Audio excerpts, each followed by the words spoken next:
बोलो राजा रामचंद्र की जय हो। श्री भरत जी महाराज जब वन से अयोध्या की ओर वापस आ रहे हैं सभी के साथ, फिर सही उतरकर गोमती में स्नान किया और चौथे दिन सब अयोध्या जी जा पहुँचे।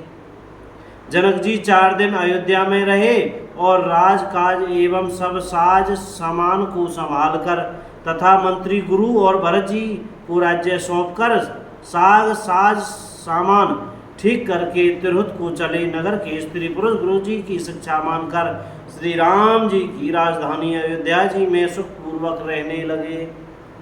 राम दरस लगी लोग सब करत नेम उपवास। सब लोग श्री रामचंद्र जी के दर्शन के लिए नियम और उपवास करने लगे।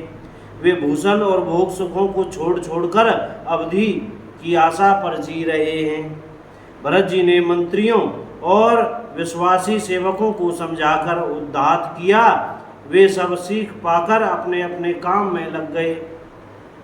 फिर छोटे भाई शत्रुघ्न जी को बुलाकर शिक्षा दी और सब माताओं की सेवा उनको सौंपी।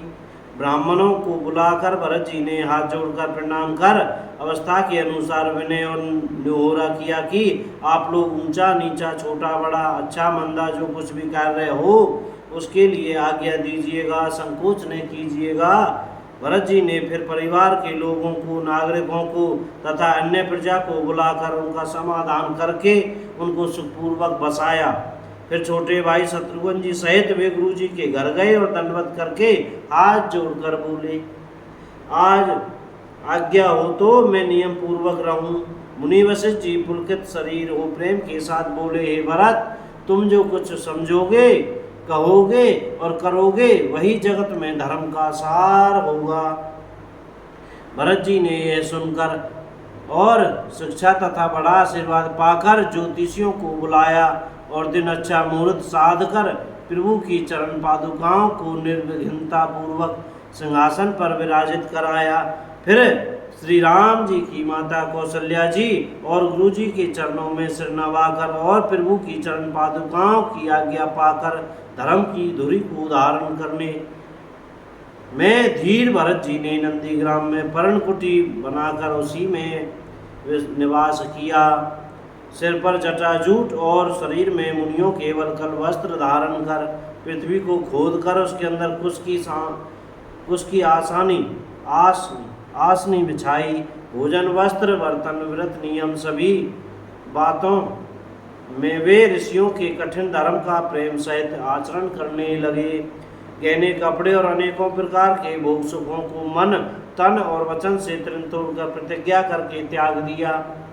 जिस अयोध्या के राज्य को देवराज इंद्र से आते थे, जहाँ के राजा दशरथ जी की संपत्ति देखकर सुनकर कुबेर भी लजा जाते थे, उसी अयोध्यापुरी में भरत जी अनासक्त होकर इस प्रकार निवास कर रहे हैं, जैसे चंपा के बाग में भौरा।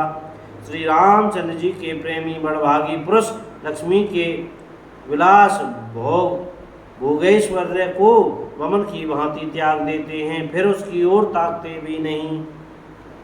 फिर भरत जी तो स्वयं श्री रामचंद्र जी के प्रेम के पात्र हैं। वे इस भोगेश्वर्य त्याग रूप करने से बड़े नहीं हुए, अर्थात उनके लिए यह कोई बड़ी बात नहीं है।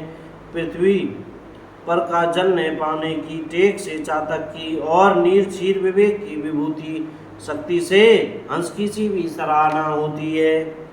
बोलो राजा रामचंद्र की जय हो। अपने अपने गुरु महाराज की जय, सब संतन की जय जय। श्री राधे श्याम। यह श्री रामचरितमानस अयोध्या कांड का संवाद था। बोलने में, पढ़ने में, कहने में भैया कोई गलती हो गई हो तो कृपया हमें क्षमा करते रहिएगा। और मुख में सीताराम सीताराम राधे श्याम बोलते रहिएगा भैया। जय राम जी की। और चमेली वन धाम की जय हो। श्री हनुमान जी महाराज की जय हो। वृंदावन धाम की जय। श्री राजा रामचंद्र की जय। अयोध्या धाम की जय हो। जय सीताराम।